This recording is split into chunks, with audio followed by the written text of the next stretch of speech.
Sono ormai 4 settimane che viaggiamo in El Salvador usando solamente Bitcoin. Lo abbiamo percorso praticamente tutto e ciò che abbiamo visto è una terra fertile e florida, con ampie zone agricole, perfettamente coltivate, abbondante acqua dolce, abbondanti risorse energetiche. Una nazione, insomma, che ha tutto ciò che serve per sostenere a dovere la propria popolazione. Ma allora, com'è possibile che sia anche uno dei paesi più poveri in questa parte del mondo? La ragione sta, senza ombra di dubbio, nella sua storia.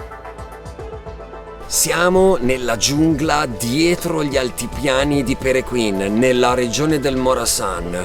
Qui, in questa vegetazione fittissima, si nascondevano i guerriglieri del Fronte Nacional per la Liberación, che si opponevano al regime fascista che con un colpo di stato aveva preso il potere in El Salvador nel 1979. Questo era il loro quartier generale. Da questi monti, in questa giungla, pianificavano i loro attacchi, essendo militarmente inferiori, perché l'esercito della dittatura era armato e addestrato dai dollari statunitensi. Qui dentro fa un caldo pazzesco, c'è un'afa torrida e i mosquitos ci stanno massacrando. Fa impressione pensare che cosa dovesse essere stare nascosti qui in dei buchi sottoterra per mesi, per anni. Questi luoghi, questa giungla, oggi per la gente di El Salvador è un sacrario, sono luoghi di importanza fondamentale, perché qui durante la guerra civile a migliaia sono morti. Visitare questi luoghi oggi è emozionante. La vegetazione è densa e inestricabile. I campi dei guerrilleros sono perfettamente mimetizzati con l'ambiente circostante. È incredibile pensare che per oltre un decennio migliaia di uomini hanno vissuto qui, in clandestinità, separati dalle loro famiglie, rischiando la vita ogni giorno. Da queste alture si preparavano e pianificavano gli assalti, si addestravano le reclute, si cucinava in camere sotterranee e si dormiva in buchi scavati nel terreno. Un'organizzazione simile l'ho vista solo a Cu Chi, nei tunnel del Vietnam meridionale, da dove i famigerati Viet Cong tenevano in scacco perenne la superiorità dell'esercito americano. La giungla qui è un labirinto impenetrabile, pieno di trappole mortali, rifugi naturali, ponti di corde e liane tesi per superare in fretta fiumi e immensi strapiombi, postazioni di avvistamento costruite sugli alberi. Le montagne del Morazán erano una fortezza inespugnabile. E infatti l'esercito nazionale dei dittatori non riuscì mai a venirne a capo. Le truppe che si addentravano qui venivano falcidiate dai guerriglieri. Come ultimo disperato tentativo iniziarono a bombardare intensamente la zona, ma l'area è troppo vasta e gli accampamenti vennero danneggiati solo marginalmente.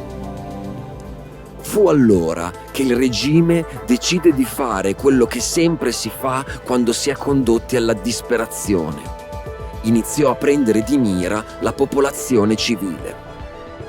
È per questo motivo che il 10 dicembre del 1981, esattamente 40 anni fa, il battaglione Atlat entra nel piccolo villaggio contadino di El Mozote. Lo trovano pieno di gente, perché in molti sono sfollati qui dai villaggi adiacenti, devastati dai bombardamenti. Questa, si dice tra il popolo, è una zona tranquilla perché il villaggio è neutrale. Gli abitanti di El Mozote sono molto cattolici e si sono sempre rifiutati di aiutare i guerriglieri. È un fatto noto. Oggi El Mozote è un santuario. Lo visitiamo sotto una pioggia battente che non fa altro che aumentarne la sacralità e donare ulteriore drammaticità a questi luoghi. Il battaglione del governo è stato appena costituito. È uscito da poco da una scuola di addestramento americana, è esperto in tecniche antiguerriglia ed equipaggiato con le migliori armi statunitensi. Appena i soldati entrano nel villaggio, rinchiudono tutti i presenti nelle case, nella chiesa e nella piccola scuola per l'infanzia, dove studiano tutti i bambini della zona. Sono in molti ad essere presenti quel giorno. Iniziano dagli uomini, per lo più anziani, li interrogano e li torturano. È solo nel primo pomeriggio che iniziano a portarli nella piazza del villaggio e a giustiziarli con un colpo alla nuca, tutti. Il secondo giorno tocca alle donne. Le più giovani vengono violentate in gruppo e pubblicamente. Dopo averle stuprate, vengono tutte messe al muro e uccise a colpi di mitragliatrice. Il terzo giorno i soldati si dirigono verso la scuola per l'infanzia. Tutti i bambini presenti vengono sgozzati e impiccati agli alberi del cortile. Sono oltre 140. Oggi gli alberi non esistono più, ma il selciato originale viene conservato come monumento. È quello che state vedendo e il ciottolato di terracotta è talmente intriso di sangue che a distanza di 4 decenni sono ancora visibili le macchie scure.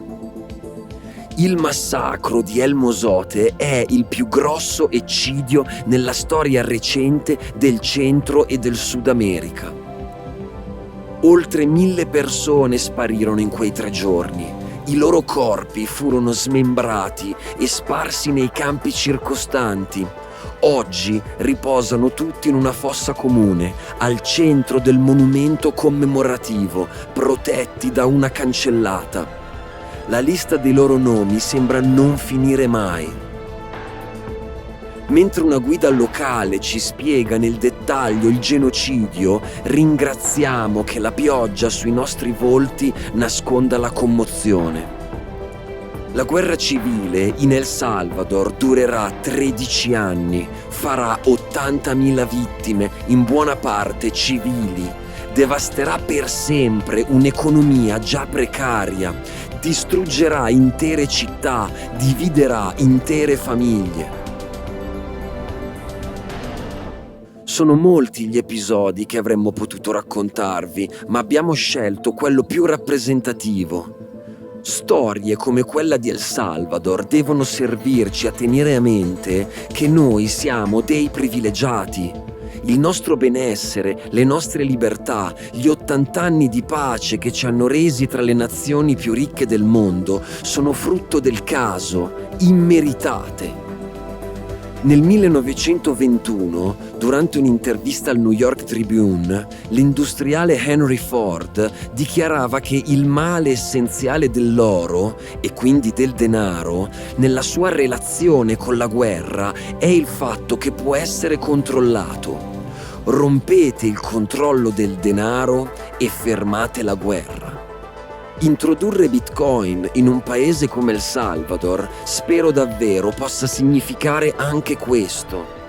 Ricorrere a una valuta digitale senza confini e senza padroni, capace di ridistribuire ricchezza partendo dal basso, fondata su logiche diverse, dall'emissione controllata e soprattutto capace di marginalizzare l'uomo nella sua governance e più in generale nelle politiche economiche, possa davvero essere un'opportunità irripetibile per creare una società più equa e più giusta. Bitcoin è un modello nuovo, necessario laddove l'oligarchia che ci governa da millenni si è sistematicamente dimostrata incapace di creare una società votata alla condivisione e all'uguaglianza. È un sistema informatico e matematico in grado di supplire alle troppe imperfezioni umane, e che sia proprio il Salvador il primo a beneficiarne è in fondo giusto agli occhi della storia.